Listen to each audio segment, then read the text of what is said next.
مساء الانوار، نتمنى ان شاء الله تكونوا كامل بخير ولاباس وانتم راك تشوفوا معنا في لا فيديو تاع نهار اليوم. نحب نرحب بكامل المشتركات جديد اللي راهم معنا في القناه، نقول لكم مرحبا بكم، نورتوني. جيتكم اليوم بهاد لا فيديو بهاد الوصفه خفيفه ظريفه حلوه التسنيوه اللي كامل تحبوها وكانت نال اعجابكم، كنت درتها معكم ديجا في القناه. قلت بوركوا با نعاود نجيب لكم اون اوتر غوسيت ونشاركها معكم.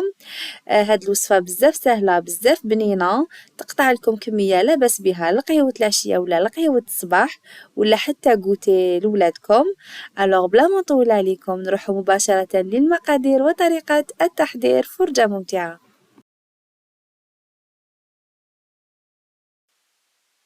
ناخد 3 حبات بيض، نزيد معاهم كاس سكر عادي، 2 مغارف كاكاو بني، باتاغوم غو كراميل، لافاني كمية لاباس بها. نحرك المقادير اللي كنت درتهم بهاد الطريقة حتى يتجانس كامل هذاك الخليط، ونزيد معاهم كاس زيت.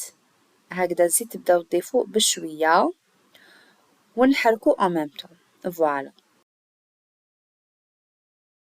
بعد ما نكمل هذيك الكمية تاع الزيت نكمل نحرك الخليط ديالي.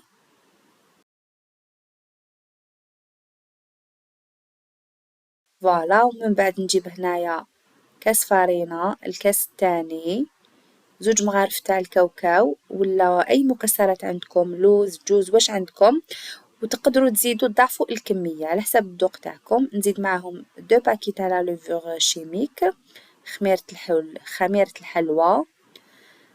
هنا كنت درت 2 كيسان فارينه. نحرك الخليط ديالي. هنا جبت مغرفه باش نكمل نحرك، باسكو هنا كي نبداو نديرو في الفارينه ما نقدروش نكملو نحركو بلو فوي. وهنا راني زدت الكاس الثالث وبديت نفرغ منه بشويه حتى نحصل على القوام اللي راني حباته. هاد الحلوى ما تجيش يابسه بزاف وما تجيش طريه بزاف، يعني راح تشوفوا القوام اللي تحصلوا عليه. فوالا، هنا نحاول نوري لكم الكميه اللي خديتها تاع الفارينه، ما حبيتش نزرب لكم لا فيديو بزاف باش تفهموا وباش تتبعوا الخطوات. فوالا، وراني كملت كامل هذيك الفارينه، يعني اونتو خدات معايا 3 كيسان فارينه. تقيدوا بهاد المقادير باش تخرج معاكم الحلوى طريه والقوام اللي كيما راح تشوفوه في اخر الفيديو. فوالا، هذا هو القوام اللي تحصلوا عليه. هاوليك القوام تاعها، ما يابس ما طري بزاف. نجيب ان بلا اللي يروح للفوغ.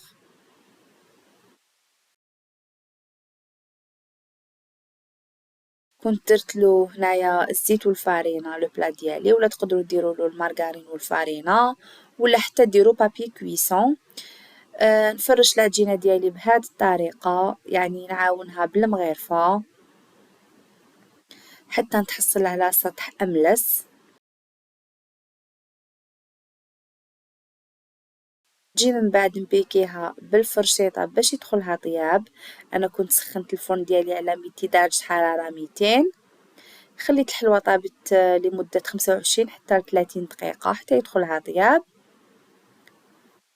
وكان هذا هو الشكل تاع الحلوى ديالي النهائي بعد ما خرجتها من الفوغ. ما تخلوهاش تيبس ولا تحمر بزاف، غير يدخلها طياب تنحوها باش ما تجيكمش يابسه. نحاول نحي الحلوى تاعي من السنيوه باش كي نديرها شوكولا ونقطعها ما تفتتش معايا داخل السنيوه. كيما على بالكم هذاك لو بروميير مورسو اللي نقطعوه توجور يتفتت لنا داخل السنيوه، دونك جو بريفير نحيها من قبل باش نديرها شوكولا.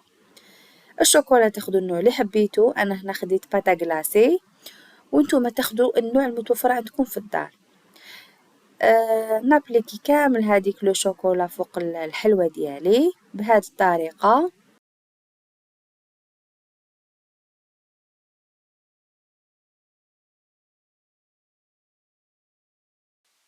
نخلي الحلوى ديالي تنشف ونروحوا باش نقطعوها كيف كيف.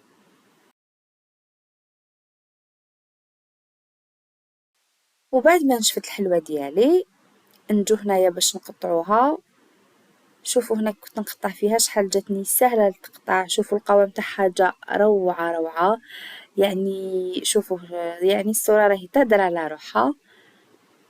فوالا تقطعوها دي كاري ولا دي تريونغل ولا يعني تعطوها الشكل اللي حبيتو، ولا مستطيلات كيما راح تشوفوا قطعت انا هنا دي كاري ومن بعدا بدلت. فوالا هذه هي الحلوة ديالي. شوفوا شحال لا تكستور تاعها شحال تجي هايلة، تجي مبسة طرية تذوب في الفم توالم قهوة العشية وقهوة الصباح. نكمل نقطع الحلوة ديالي ونتلاقاو في طبق التقديم.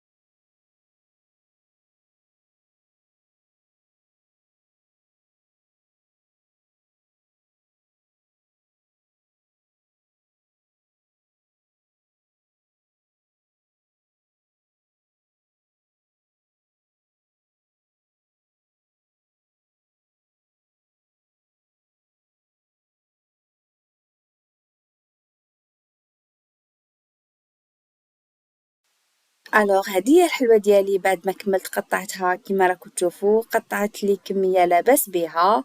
شوفوا جات بزاف شابة وبزاف بنينة. هنا كنت نسيت ما قلت لكمش باللي زدت لها من الفوق هنا شوفوا تقدروا تزيدوا لها من الفوق سوا الكراميل ولا الكابريس. انا كانت عندي كابريس في الدار، زدت لها من الفوق هكا هاد الخطوط اللي راكم تشوفوا فيهم، نص درت لها نص ما درت لهاش. كيما قلت لكم تحبوا ديروا الكابريس كراميل ولا شوكولا من نوع اخر، يعني ديروا من الفوق واش حبيتوا.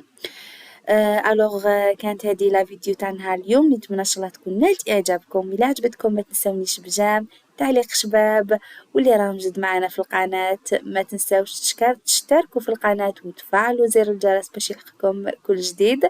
نخليكم مع القوام تاع هاد الحلوه باش تشوفوا كيفاش جا. لابالي كامل تسناو هاد الخطوه الاخيره. بلا ما نطول عليكم نقول لكم نضرب لكم موعد في الفيديو القادم ان شاء الله. تحياتي مني لكم، سلام.